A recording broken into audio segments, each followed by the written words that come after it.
독일군이 공격을 하면은 소련군이 이제 방어를 할 텐데요. 네. 소련군이 제대로 방어를 하지 못하도록 총을 못 쏘도록 독일군이 앞에 소련의 할머니, 할아버지, 그다음에 아주머니, 어린아이를 세우고 갔던 거예요. 어린아이를 세우고 갔던 거예요. 인질로. 그러니까 소련군이 만약에 독일군을 막으려고 총을 쏘면은 자기 나라의 국민이 맞는 거예요. 예, 민간이 맞기 때문에 함부로 총을 못 쏘는 것이죠. 이런 식으로 그 방패막이가 된 소련 민간인이 우리는 러시아 사람입니다. 쏘지 마세요라고 했던 것이죠. 그래서 이런 상황에서 소련 장군들이 스탈린에게 보고서를 올립니다. 독일군이 이런 무지막지한 전술을 레닌그라드에 쓰고 있는데 어떻게 할 것인가? 라고 했을 때 스탈린이 곧바로 지시를 합니다. 예, 감상주의에 빠지지 말고 민간인이라도 쏴야 한다라고 명령을 내립니다.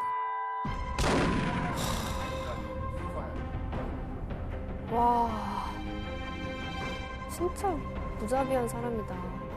그리고 히틀러가 레닌그라드 점령을 하려고 하는데요. 이 군인들에게 가장 위험하고 힘든 전투가 바로 시가전입니다.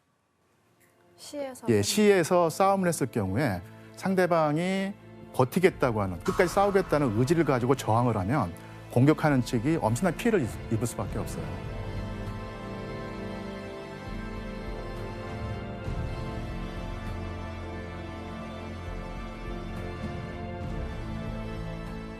그래서 그 사이에서 벌어지는 이 독일군 피해를 줄이기 위해서 점령을 하지 않고 다른 전략을 씁니다. 어떤 전략을 쓸까요?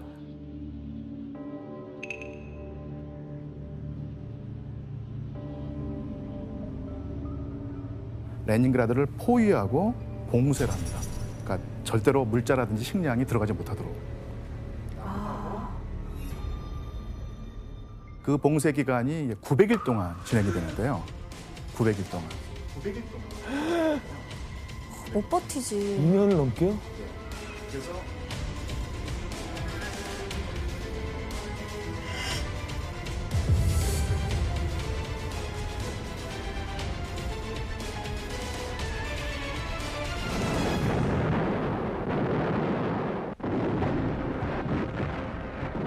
전쟁을 되게 오래 했네. 와, 완전 이건 뭐야? 폐허가 됐구나. 오, 어떡해. 너무 끔찍해. 아, 그냥 저렇게 있는 거야, 시체들이? 어.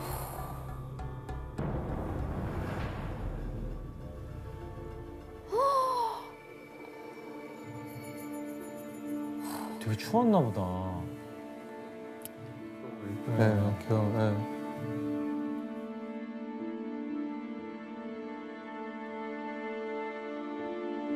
어떡해. 저게 다 그냥 뭐 군인들도 아니고 그냥 민간인들인 거 아니에요? 이 영상을 보니까 당시 상황이 얼마나 처절하고 심각했는지 이제 알 수 있을 텐데요. 이 추운 겨울에 사람들이 그 주거미 널려 있는데 사람들이 지나가잖아요. 그 사람들이 뭐 잔인하거나 무정해서가 아니라 그 사람들조차도 못 먹어서 체력이 완전히 바닥난 상태였던 거예요. 그래서 시체를 묻으려고 땅을 파다가 그냥 죽을 수가 있습니다. 체력이 달려서. 그리고 이제 배고픔을 채우기 위해서 당연히 이제 러시아 사람들이 정말 개를 좋아하는데요. 개도 잡아먹어야 되고 고양이도 잡아먹어야 되고 새도 먹어야 되고 쥐까지 잡아먹죠. 그래도 안 되니까 이 구두나 허리띠가 가죽이잖아요. 그것을 물에 불려서 끓여서 먹기도 하고요. 에? 가죽을 끓여 먹는다고요? 가죽도 이제 동물 유기 물질이니까 그렇게 버티는 것이죠. 그다음에 어떤 경우에는 그 집에 벽지가 있지 않습니까? 벽지를 뭘로 붙이죠? 벽에다가 풀로 붙이죠. 풀은 결국 녹말이지 않습니까? 녹말. 예, 그래서 벽지에서 풀을 긁어내 가지고 네. 물에 풀어서 그걸 먹게 되는 거예요. 상상이 안 간다. 이런 식으로 버텨도 결국은 식량이 모자르니까 예전에 우크라이나에서 있었던 같은 비극이 또 벌어지게 됩니다. 사람을 먹는 거. 예, 사람 고기를 먹으려고 하는 사람이 생겨났고 당시 레닌그라드의 경찰이 인육을 먹으려는 사람들을 막고 처벌하는 것이었어요. 말도 안 돼.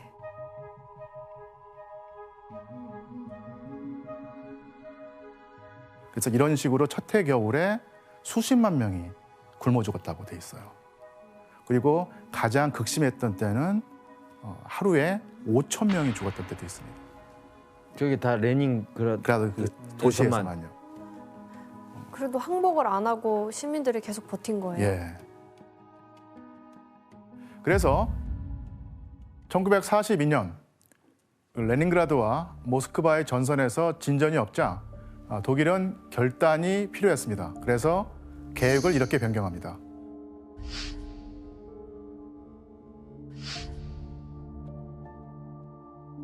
이제 스탈린그라드로 간다.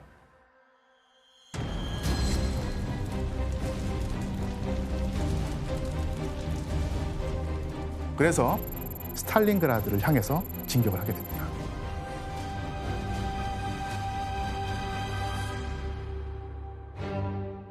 그 스탈린그라드를 왜 히틀러가 노렸을까? 그 이유를 한번 살펴봐야 될 텐데요. 한번 지도를 한번 볼까요? 여기 러시아 남부입니다. 독일군이 진격을 하는데요. 전쟁을 수행하기 위해서는 물자가 많이 필요한데 독일이 가장 부족한 물자가 바로 석유였어요.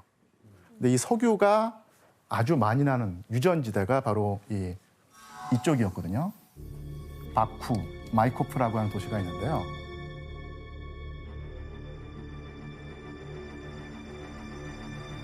그래서 남쪽으로 주력을 쏟아부었고 그 과정 속에 스탈린그라드가 아주 중요한 격전지가 됩니다. 히틀러는 이 스탈린그라드를 점령하면 그 레닌그라드와 모스크바를 점령하지 못했던 실패를 만회할 수 있다고 생각을 했어요. 그래서 1942년 8월 23일 새벽에 히틀러가 600대의 폭격기를 준비해서 1000톤의 폭탄을 도시에 쏟아부었습니다.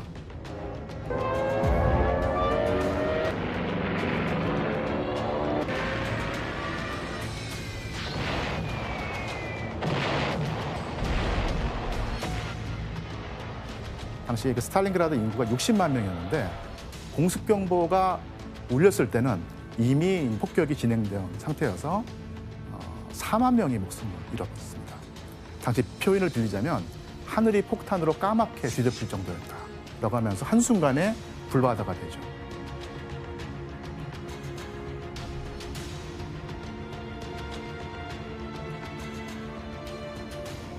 대규모 폭격으로 도시가 완전히 폐허가 됐거든요.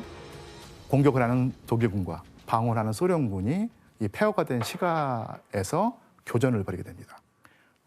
어떤 경우에는 너무 이제 독일군과 소련이 맞붙어 있어가지고요. 벽 하나를 두고 서로 이제 대치하고 있는 거예요. 그래서 상대방의 숨소리까지 들렸다. 이런 표현이 있습니다. 그렇게 가까이 있었던 거예요? 독일군이 거의 스탈린그라드 시가지의 그 80%, 90%를 차지했어요. 그래서 마지막으로 10%, 20%만 마저 차지하면 여기서 승리를 거둘 수 있게 됐는데 이런 그 급박한 위기 상황에서 스탈린이 중요한 명령 하나를 내립니다. 그것이 뭐냐면 명령 227호였는데요. 내용이 뭐냐면요. 단 한 걸음도 물러서지 마라. 후퇴하면 처형한다. 이런 식으로 해서 그 명령의 내용이 명령 227호였습니다.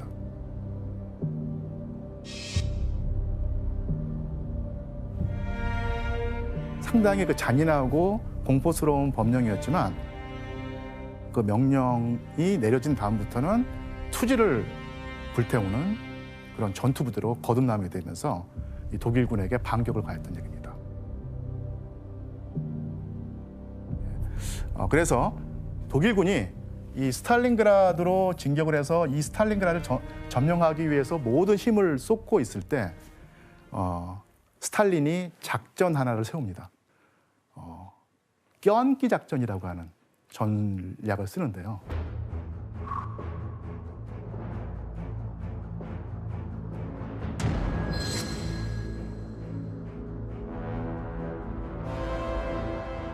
스탈린그라드 뒤에 100만 명의 병력을 몰래 모아두고요. 한순간에 북쪽에서, 남쪽에서 공격을 해서 이 스탈린그라드에 있는 독일군을 역포위하는 것이죠.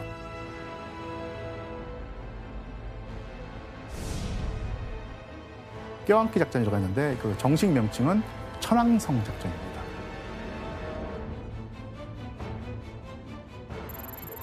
이런 작전에 성공을 해서 결국은 30만 명이 포로가 되고 독일군이 그중에서 20만 명이 추위와 굶주림에 지쳐서 목숨을 잃고 그래서 이 2달을 준비한 천왕성 작전이 성공을 거두면서 스탈린그라드에서 소련군이 승리를 거두게 되고요. 이 전투로 인해서 제2차 세계대전의 어떤 분수령을 이룹니다. 완전 전세가 역전됐네요. 그렇죠. 자, 이때 여전히 봉쇄된 레닌그라드에서는 어떤 상황이 펼쳐졌을까요? 네, 히틀러가 바라는 대로 시민들이 항복을 했느냐? 항복하지 않았죠. 900일 동안 버티면서 결국 1944년 1월 27일에 결국 드디어 이제 소련군이 와서 공세를 펼쳐서 독일군이 결국은 도시에서 100km 뒤로 밀려나거든요. 그러면서 이제 봉쇄가 풀리죠. 어휴. 이 레닌그라드 시민들이 버티지 못했으면 전쟁의 어떤 승리가 독일군에게 갔을 확률이 상당히 높았다는 얘기죠. 그래서 레닌그라드 시민들의 그 900일 봉쇄라는 아주 처절한 희생을 견뎌내면서 버텨낸 것이 바로 오늘날 러시아의 어떤 위대한 어떤 자랑거리자 유산이 되고요. 레닌그라드에 붙은 별명이 영웅 도시입니다.